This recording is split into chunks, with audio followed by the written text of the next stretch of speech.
Good morning. Thank you, Barbara, and the beautiful Easter Choir.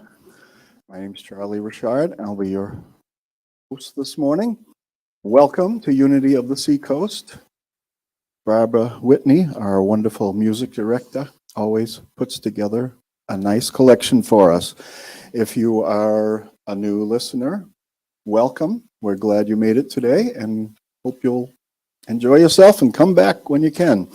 If you are present here physically and have not yet silenced your cell phone, now is the correct time to do so. While you're doing that, I will share with you the daily word for today is Easter. I am resurrected through the power of the Christ. On this glorious Easter day, I am resurrected and brimming with new life. Look at me. The stones of defeat and limitation have rolled away. I am free and unlimited. Throughout my Lenten journey, I heeded the call from my soul to recognize the stones in my consciousness and awaken to the infinite potential within me. I can now rejoice in the shimmering light of awareness with an open, joyful heart. My faith is strong, and I am ablaze with the radiance of spirit. I welcome eternal, indwelling life into my mind and heart. Hope never dies. Jesus transcended death and demonstrated life is eternal. With a grateful heart, I rise up and claim new life. It's here. I'm resurrected through the indwelling Christ. It's a new dawn, a new day, a new beginning. I have risen. And from John chapter 11, verse 25, I am the resurrection and the life. And today, the daily word again is Easter, and I am resurrected through the power of the Christ. Here at Unity of the Seacoast, we have a mission, and we have a statement to help encapsulate that mission for us. And if you would kindly join me with it.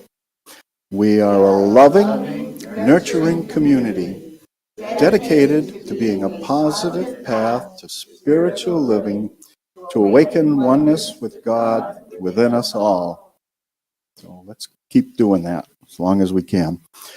We had the first session of our acoustic music circle yesterday afternoon, and we had a blast.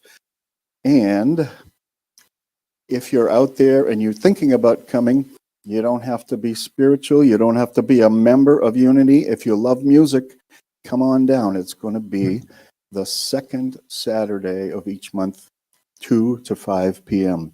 We'd love to have you join us. The next one will be the May 13th.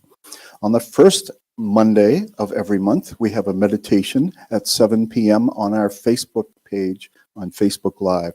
And we would love to see you there also. It's a brief meditation, gives us a chance to center and renew our clear slate for the month to lead us on into more exciting spiritual adventures. And on May 1st, that one will be called The Burden Bearer. We are broadcasting live on YouTube and Facebook right now. If you're out there, you're on one of those. And you can go to our web page to most easily get onto that. There are little buttons there for YouTube, Facebook, and our Meetup. We're on meetup.com. And on any of those, you should be able to find the activities that are going on. Our webpage, unityoftheseacoast.org, is a great resource. It has past services and other exciting things that we've done here on there for you. So please feel free to jump on there and join us while you're there. The weekly announcements, that's good. Also there on the website is our donate button. If you are inspired and inclined to help support our outreach into the community, then you're welcome to join us. We use Tithely as the platform for electronic donations, and if you are disinclined to electronics, as some of us are, you can send a check to Unity of the Seacoast at care of the McConnell Center, Suite 246, and that's 61 Locust Street in beautiful downtown Dover, 03820. Let's see. Now, upcoming events we have next week. Tom will be speaking to us on April 16th about the 12 powers, which is kind of a foundational unity concept of the different facets of our characters as spiritual human beings. And I'm looking forward to that one greatly. And on the 23rd, Tom will be taking some time off, and we will have our special guest speaker, Amy Jocelyn, who's a delightful Unity speaker, teacher, and we're looking forward to seeing you there as well. And on the 30th, Tom will be discussing using I Am to discover who we are. We also have a poetry group which will be meeting next Saturday. It's the third Saturday of each month, right here at the McConnell Center as well. Door 6, if you're looking for us. And that is hosted by Shane Morin, a delightful poet, and who's putting together marvelous, exciting discussion as around poetry, around specific poems, and everyone is invited to bring their own. Come on down. The first Friday, we got a lot of firsts. First Friday of each month, we have a game and card night here.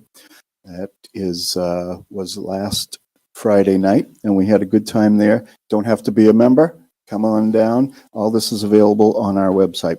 Operation Blessing is hosting their One Day to Share on the 29th of April, and Unity of the Seacoast is going to be having a team going to that. We would invite you to join us for that as well. We go through and clean up some neighborhoods in Portsmouth, and we have a blast doing it because that's who we are. We are the blast people.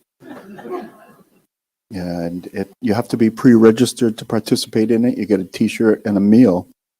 Wow, that's pretty good.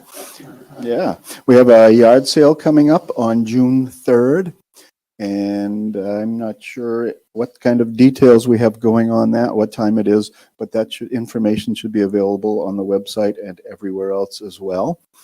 And Tracy has organized a committee for that, and she's the one to chat with about that. The April newsletter has come out, and it's delightful once again. Great job on that, Tom. If you haven't gotten one and would like one, you can contact us, Tom, through one of those electronic media, and he'll get you a copy of it. Next, we have Namaste. Namaste is a Sanskrit word that means the light in me sees and honors the light in you. There's one variation. So we put our hands together in prayer position and we look someone in the eyes and bow slightly and say, Namaste. Namaste. Namaste. And if you're at home and you don't have anyone to play with, Namaste. Namaste. Namaste. Namaste. Every morning you greet me. Namaste. Okay.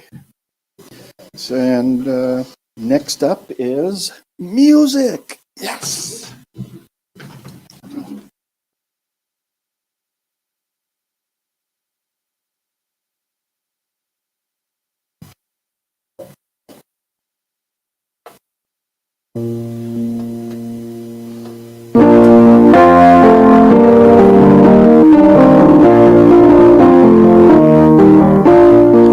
Glory to Christ the King.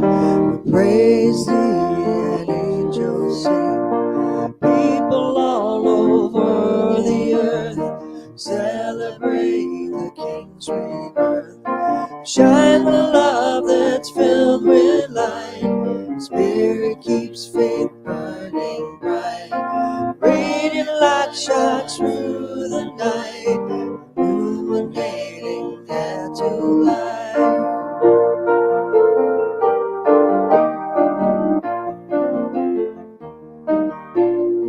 Lord of angels, Lord of men, Lord of heaven and earth, amen. Christ is risen in victory. Spread the joy for all to see. Shine the love that's filled with light. Spirit keeps faith burning bright. The truth is you, the truth is me. Life of joy eternally.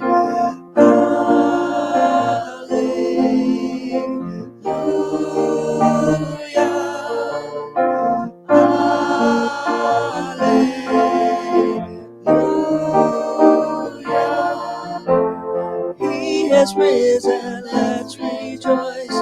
Sing his praises, raise your voice. Free from darkness, free from sin. Let the song of gladness begin.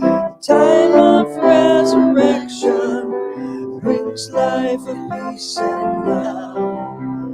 The light is brightly shining to show a path of God. Hallelujah.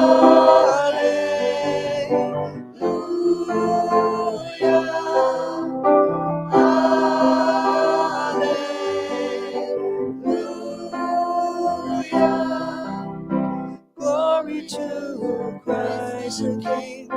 Praise the angels sing. Lord of angels, Lord of men, Lord of heaven and earth, amen. Shine the love that's filled with light. Spirit keeps faith burning bright. Radiant light shines through the night, illuminating into light. Hallelujah.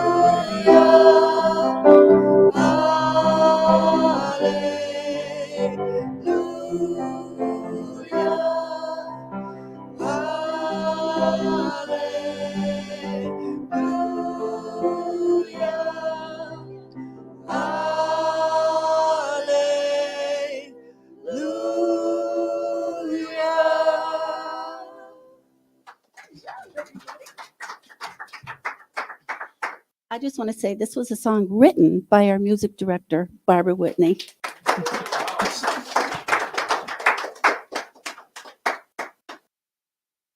Well, next up is our wonderful spiritual leader, Tom Scheinler, who I believe is going to talk about the fact that Easter is not just an island.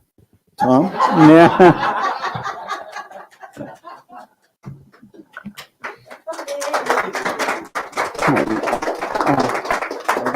Thanks. First of all, thank everyone for coming out here for Easter. It means a lot to me to be able to do this live. We're completing our first year of being back in service, and this is the last big holiday before we finish out our year of being back in person. First of all, what a great song you wrote. And then The Morning is Broken is just, that's my Easter song. It reminds me from a kid, and those great memories. I'm going to start this talk by reading something. I don't know if you guys tune into our Christmas service. For those who haven't seen it yet, there's a lady who joins us every year, Reverend Sandra Campbell, and she wrote the prayer for today for unity. So I'm going to read that, and just so you know, that's how we have friends in high places, by she joins us. So what she wrote is, one of my fondest memories of Easter Sunday is my Easter speech. I could not have been more than 4 years old. For weeks, my mother helped me memorize my line. I just came to say Happy Easter Day. That was her line. I could hardly wait to show off my oratorical skills in my pretty new dress, matching hat, gloves, lacy socks, and patent leather shoes. Looking back, I realized it was the most important thing for me was the message. Like all Bible stories, the resurrection is a metaphor for transformation. The central character is an enlightened rabbi who showed the way to abundant living.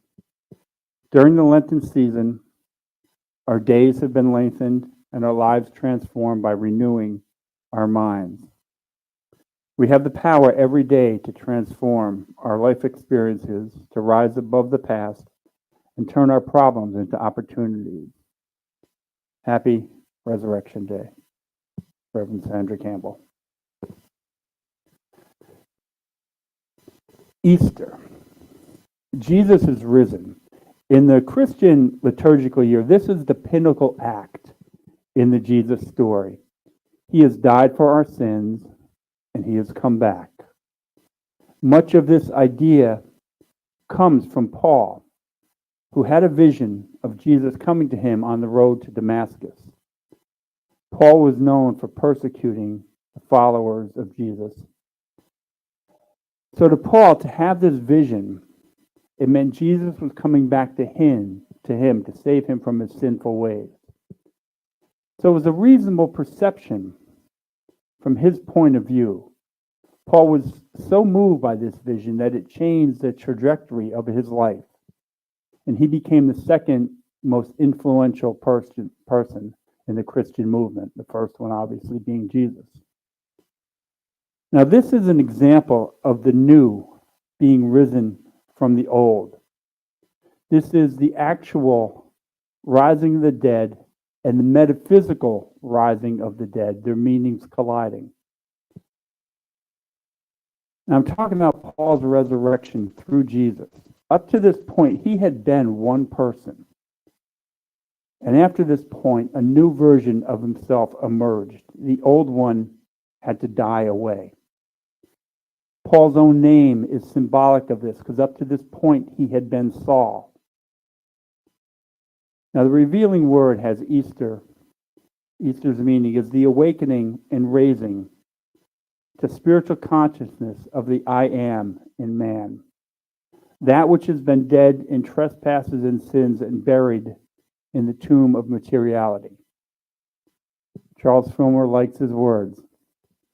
This means we all have egoic thoughts that we have to let go of. We do our best to live from our Christ-like nature, our best self. And when our actions and thoughts and deeds come from our highest nature, it's restoring. It's restoring to the mind, the body, and the spirit. It seems kind of lofty, doesn't it?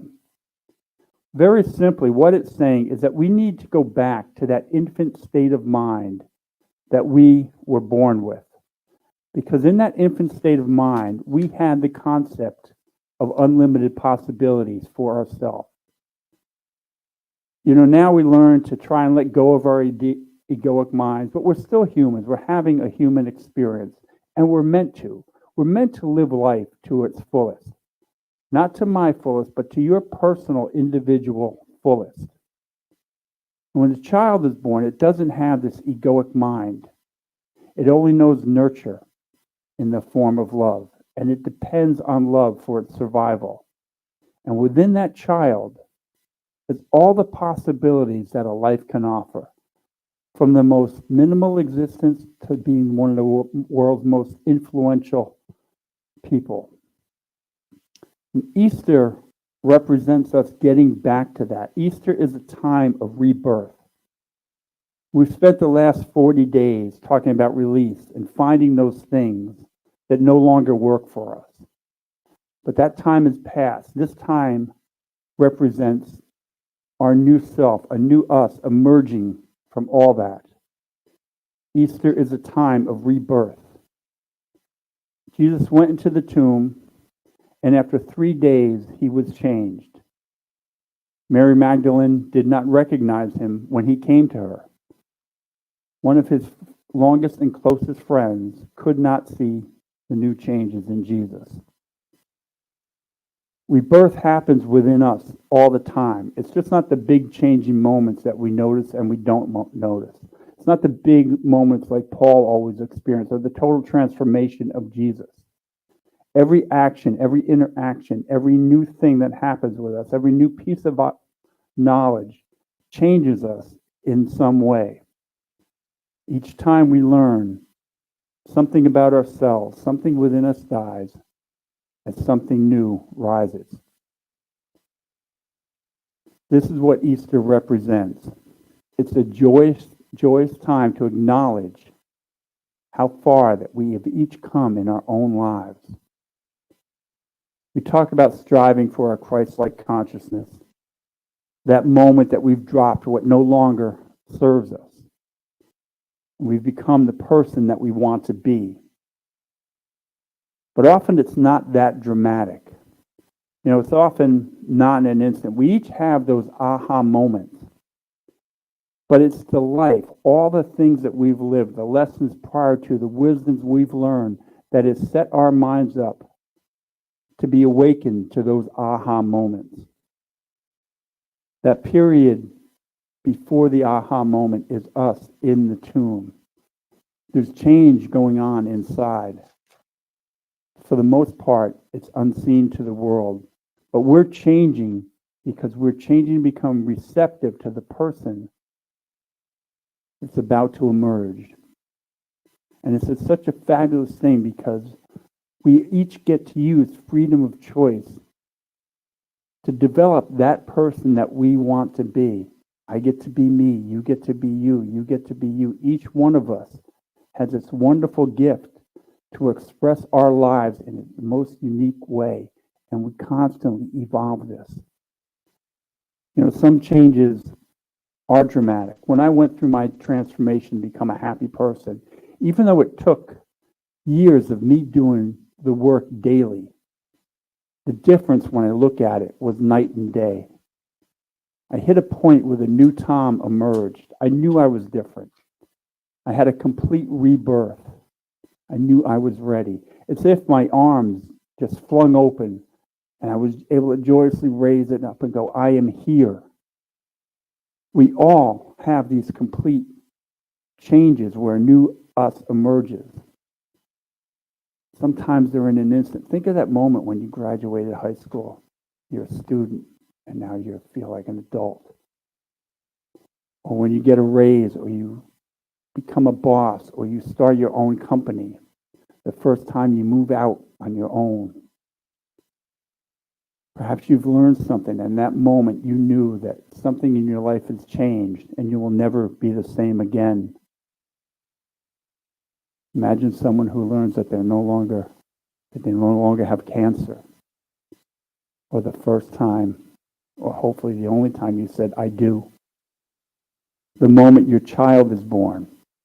That's as dramatic a shift as there ever is. A child is growing inside, and there's a bond, but you're still, in a sense, one person. You're aware.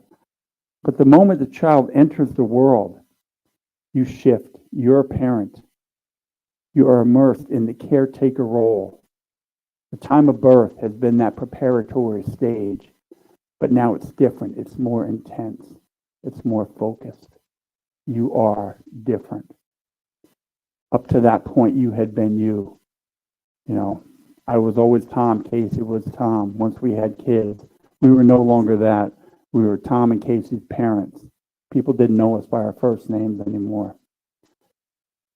And you go through this when you buy a house. You go through it when you buy a car. You're different because now you have responsibility. You have payments and insurance.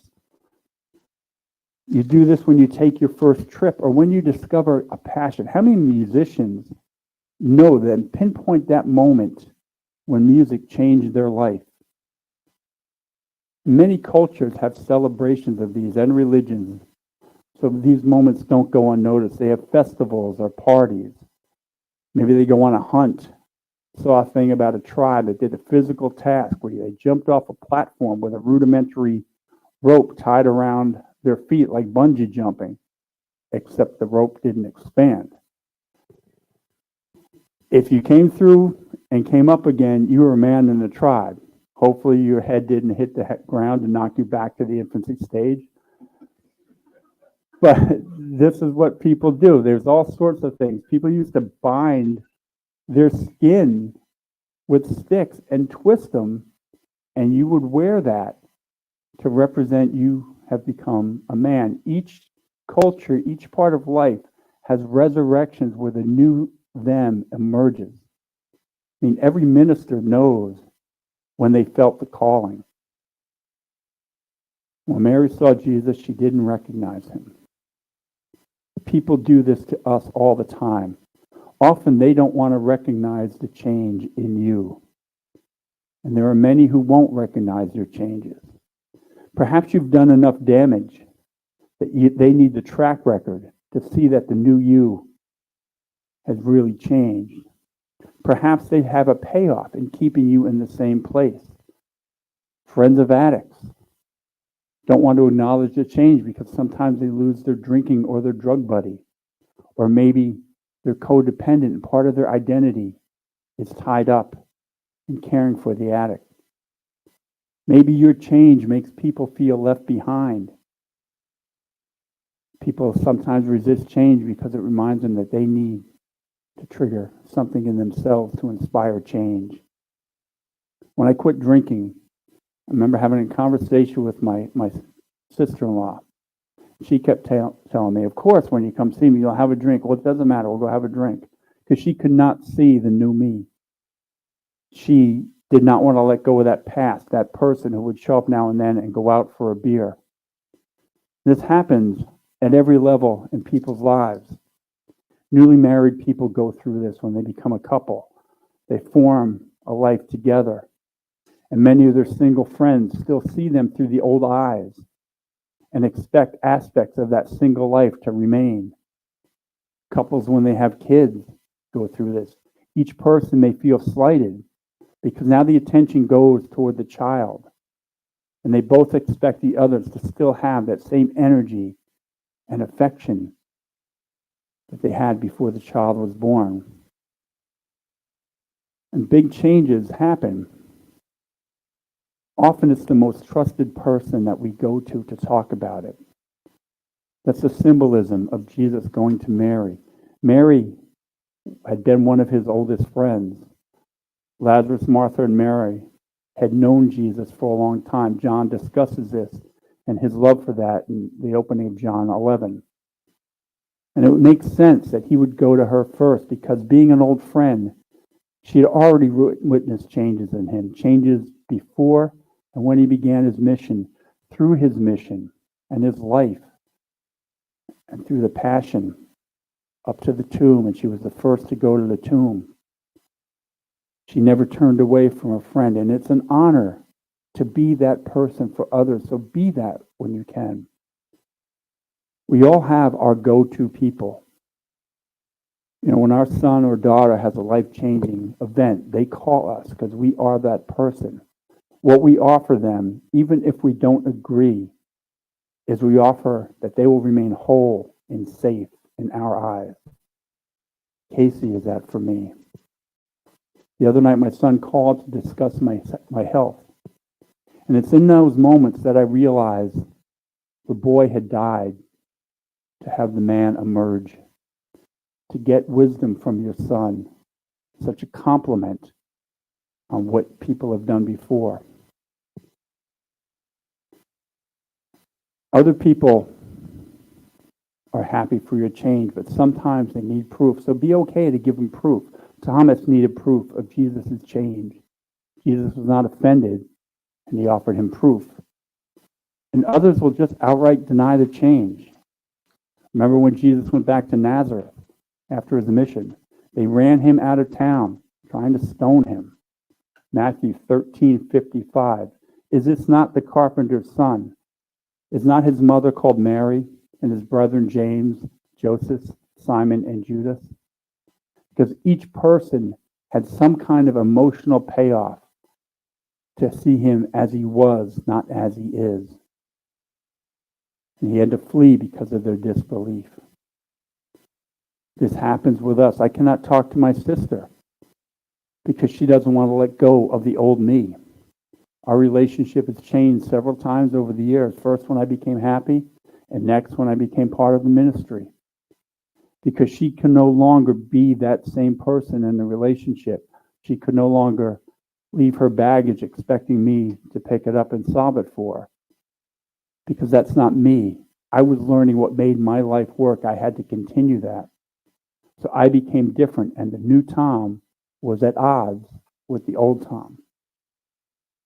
Now, before that, I could not imagine what happiness was like until I arrived. And now I like to say, if I'd known what this side of happiness was years ago, I would have come so much sooner.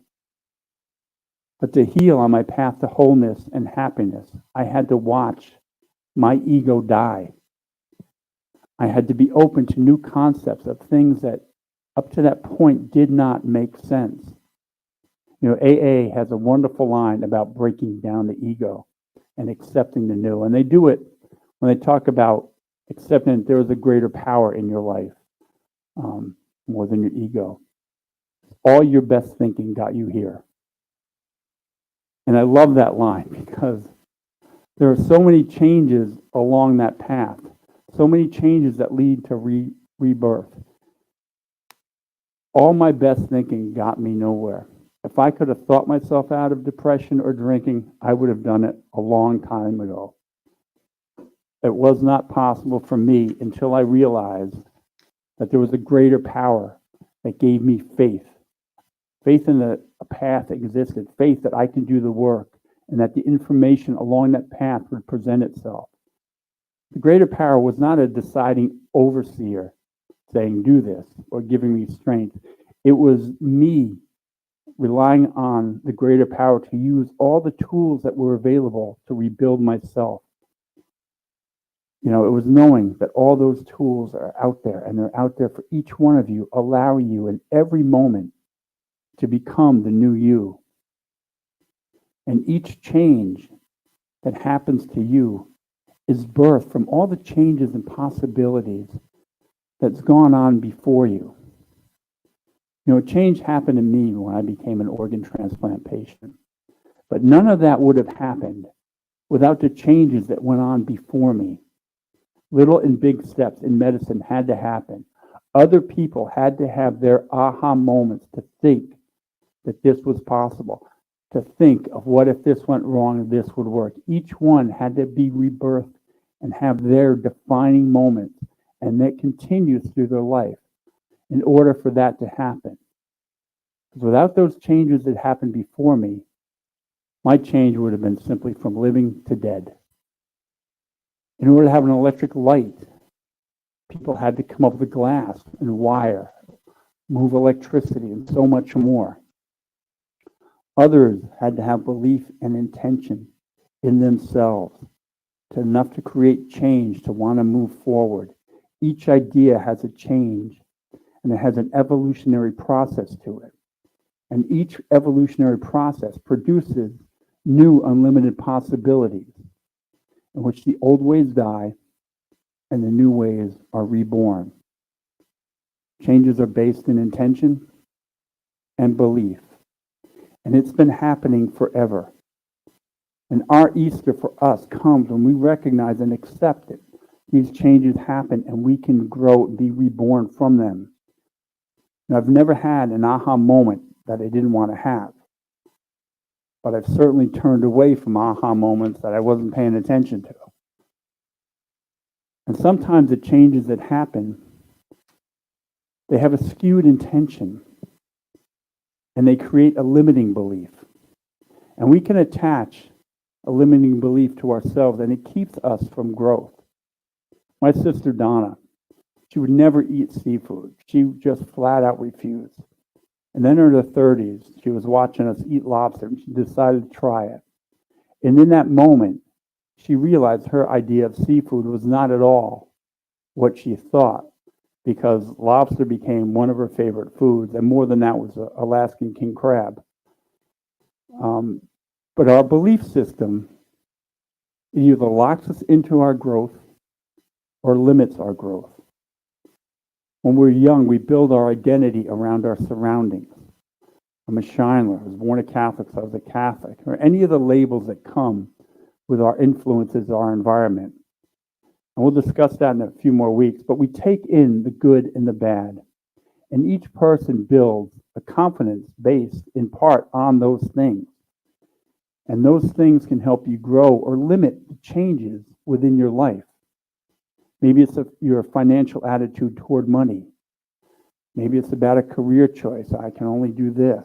Maybe we're military people, so you joined the military, though it was not what you wanted to do. I've owned a guitar off and on for over 50 years. But I never took playing it seriously because as a child, I was told I did not have the skill to learn. That was a limiting belief that I had clung to. I was told college was not for me, it was for my sister. Another limiting belief. I was told I was not athletic. I clung to that too. We all have those defining influences. Jesus obviously did because of the way they treated him when he went back home. The difference between me and him is he didn't cling to his limiting beliefs. It took me into my 20s after I had moved away from home, and I learned how much I liked reading and that I can absorb as much as anybody else. I joined a softball team and turned out I could play. I was athletic. In my 40s, I was watching a friend of mine play guitar, and I'm watching his hands, and I thought, I can do that. And any of the changes that you want to enhance your life is available to you to be the new you. It's these enhancing changes that become the overall picture of you. It's a continuous rebirth. That's life. Life is all the moment. It's just not the final expression. We notice the final expression because they seem dramatic. But remember, we are building a life here in every moment. And each moment is about you. Each change has taught you about you and how to weather each storm. Each change has a learning curve, and each moment has its new form of acceptance. Sometimes the change we make might be learning a new skill or an interest. Maybe you wanted to get a degree or a new career change. Maybe it's a new hobby. And even in those things, there is death and rebirth. To change your careers, you got to let go of the attachment you are to the old one. If you're a lawyer, stop calling yourself a lawyer or an accountant or a plumber. Remove the things from your office that attach you to that job. If you want to learn a new skill, take a course or something, sometimes you just got to let go, let self-doubt die, and entertain the possibility that you can live through the new career. You know, when I started playing guitar, I had to let go of that identity that I was not a guitar player. What emerged is someone who can play. Whenever you begin a new journey, like a skill or a hobby, you know, we begin with hope. But hope has an element of self-doubt. And at some point, that hope part has to die as it transitions to faith, because there's assurance in faith. Faith in a new venture is a rebirth of you in a more specific form. And we get to choose that. So we go back to Paul. Paul had a dramatic shift from a persecutor to a follower to a leader. And that change was big. Now, it glosses over it in the Bible like it happened in an instant, but make no doubt about it, it did not happen in an instant. He was blinded. He had to take time to see. He had to take time to understand the new him. He had to understand what his Christian beliefs were going to be. They just didn't enter his head completely formed. He had to learn from others and followers. He never met Jesus while he was alive, so he didn't have that spoken and that interaction history. And it was difficult because what he came up with, his perception, he was at odds with the other disciples. They didn't want to see the change in him. So his path was not easy, but he developed his perspective. And he continued to change through the rest of his life. Be open to your path. Understand the path may not be instant. That change may not happen like that. But walk the path and don't allow limits. They're not for you. You know, think of that moment when humans became aware, that Adam and Eve moment, when freedom of choice entered into us as humans. And what died was the instinctual human, that which only lived from expectation of food and procreation. And when that died, we accepted the gift of freedom of thought. We accepted unlimited possibilities for ourselves, but not only for ourselves, for humanity throughout eternity. If you think you cannot be unlimited, look at the true record, the track record of humanity. Every thought, every dream, every idea has become a reality to get us to this moment, to create in our time, to bring us to our chance to be unlimited. And each new day, we've arisen and stepped into that role, as has all humanity before us. And that's what we have working with us.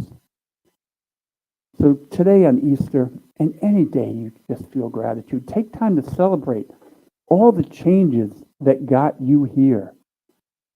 Give thanks for the evolution of intention and belief and all the things that happened before you. But also give thanks for your individual life lessons, whatever you want in life to be, whether you want to be a scholar, a mechanic, a fisherman, a rock collector, anything. We get this beautiful moment to be whoever we are, be what we want, and change it on a dime, and to be the best selves of our that we can. We get to be happy, and we get to be whole. I'd like to turn that to a meditation. I'll step away for a second.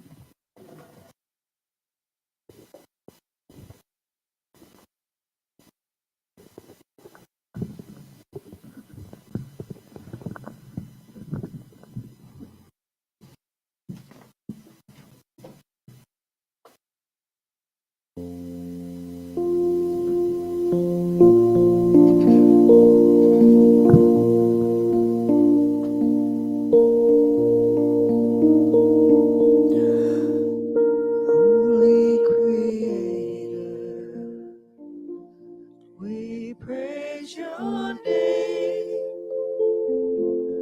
Your will in heaven and earth the same.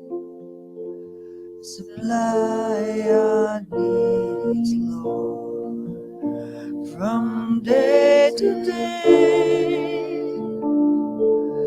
Let your forgiveness light our way. Lead us away from temptation's hold. Deliver us, Lord, into your fold. For all the kingdom, power, and praise, with you begin and with you stays. Amen. Amen.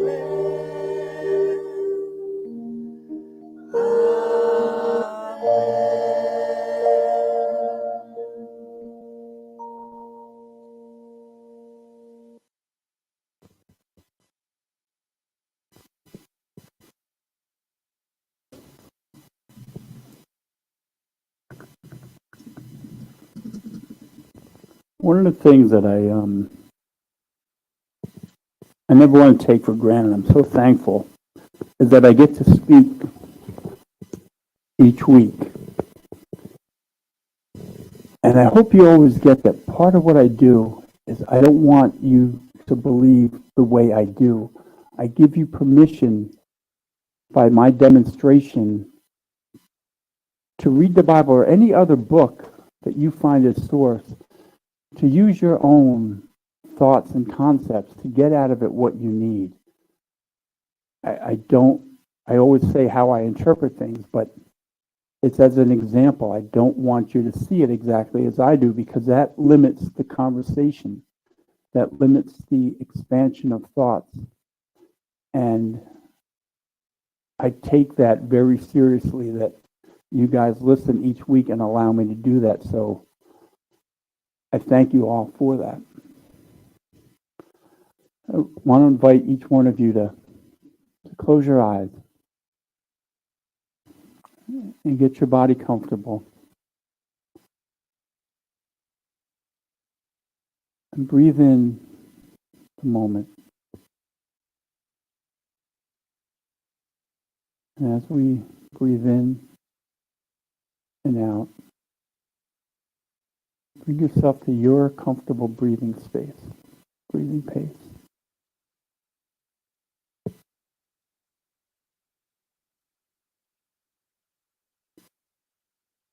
As we breathe in and out,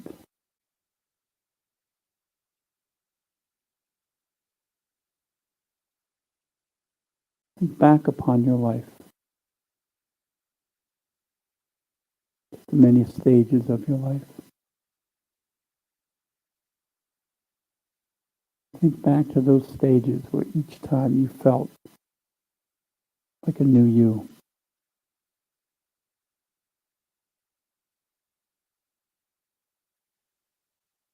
Maybe it's your first day of kindergarten. First time passing a test.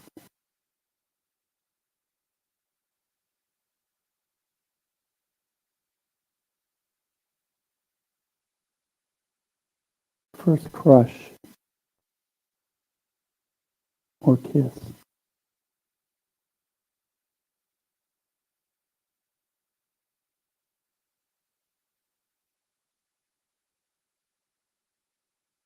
Think of these moments when you were changed that you could not go back from.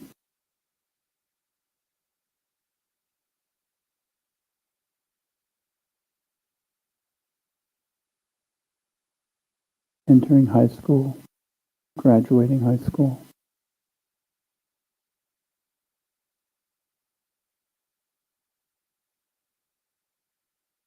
First time you drove a car on your own with no one else in the car.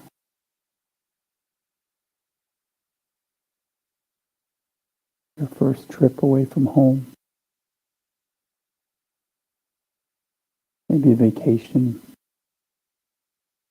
a road trip. You made all the decisions. What money you would need, what you would eat,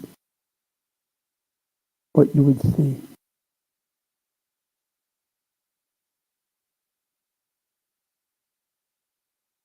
For the first time you bought a bath towel or a chair, made an adult type purchase.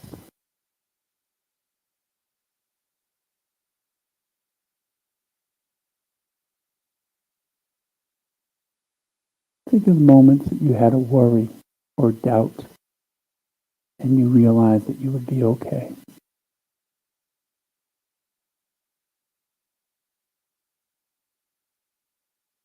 These moments are a rebirth. A new you has emerged in each moment.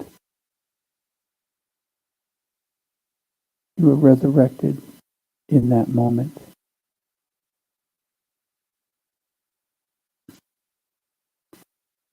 Not the first time someone sought you for advice.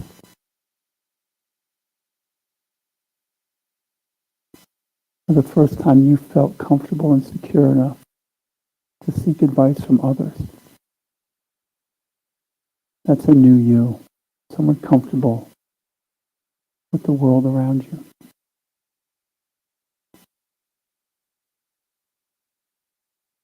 As we ponder these moments, I'd like to affirm our lives and think, I am thankful for my ever-changing life. I'm thankful for all that has come before me, for all that has allowed me to get to this moment.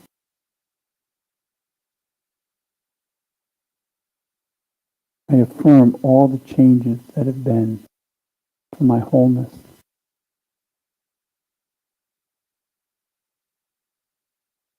I affirm that I live and accept my life in change. I accept my wholeness.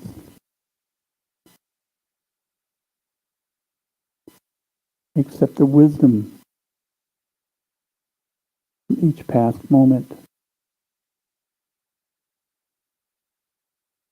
And I look forward to the wisdom of each new moment.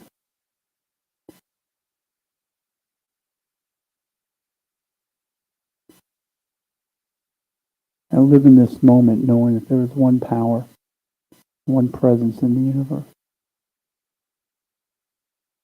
It is God, the great, good, and omnipresence. And through that wholeness, I touch and live from my Christ-like nature. And I try to be my best self in as many moments as possible.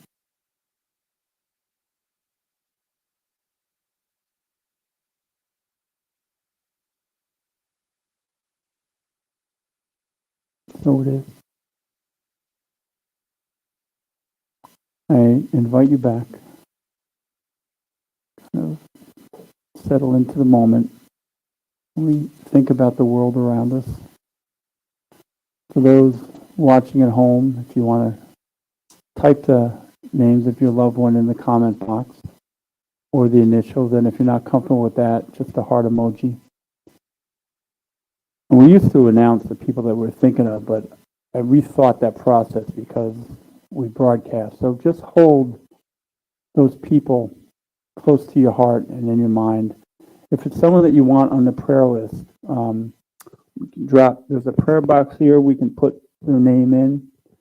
Just as easy. Many people email it to me during the week, or just write a note and leave it on my desk, or just come tell me, say, Tom, can you pray for so-and-so?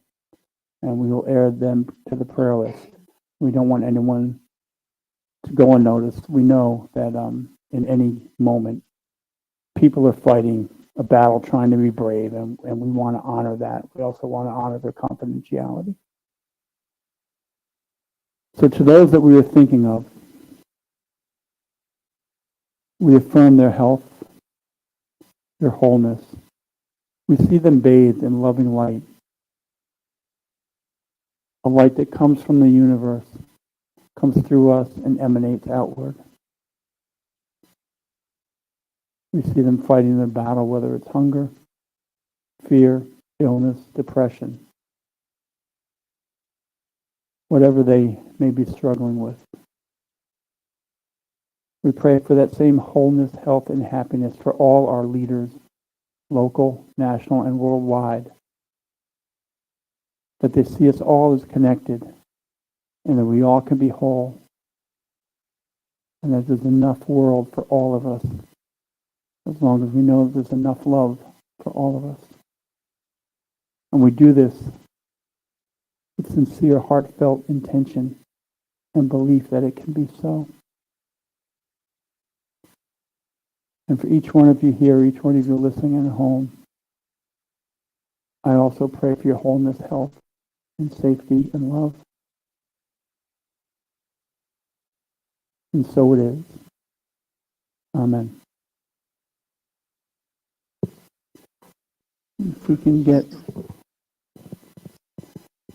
the prayer of tithes and offerings, start by doing our collection.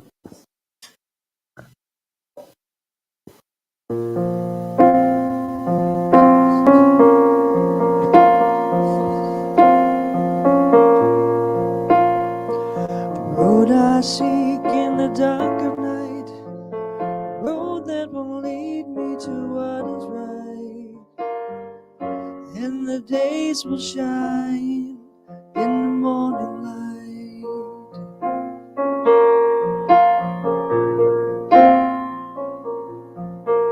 A mother softly stills her child as the wind rushes over the waves so wild, rolling to the shore in the morning light.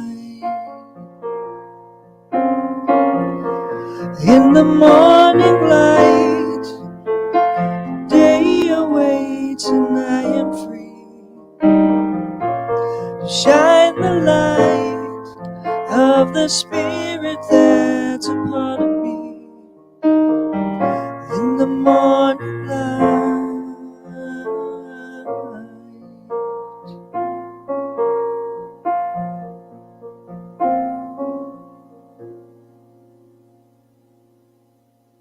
And before I start, it's okay for people to just wave their hand over and give a blessing.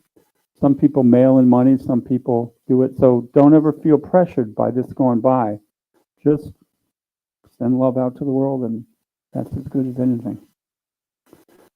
Now I ask you we'll do the prayer of tithes and offerings. If you can take your right hand, place it over your heart.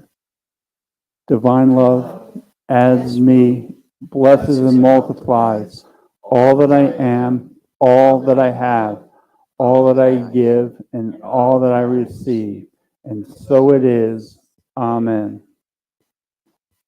And we'll end the service before the peace song with the prayer protection.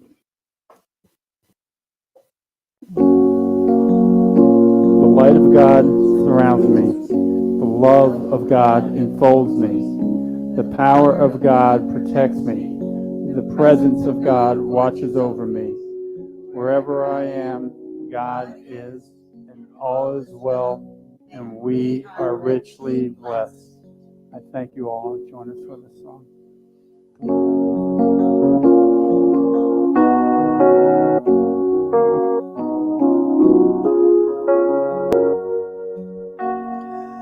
Let there be peace on earth, and let it begin with me. Let there be peace on earth, the peace that was meant to be. With God as creator, in oneness all are we. In love we walk with each other, in perfect harmony. Peace has begun with me. Let this be the moment now. With every breath I take, this is my joy is found. To live each moment in love, each moment in peace eternally. Let there be peace on earth, and let it begin with me.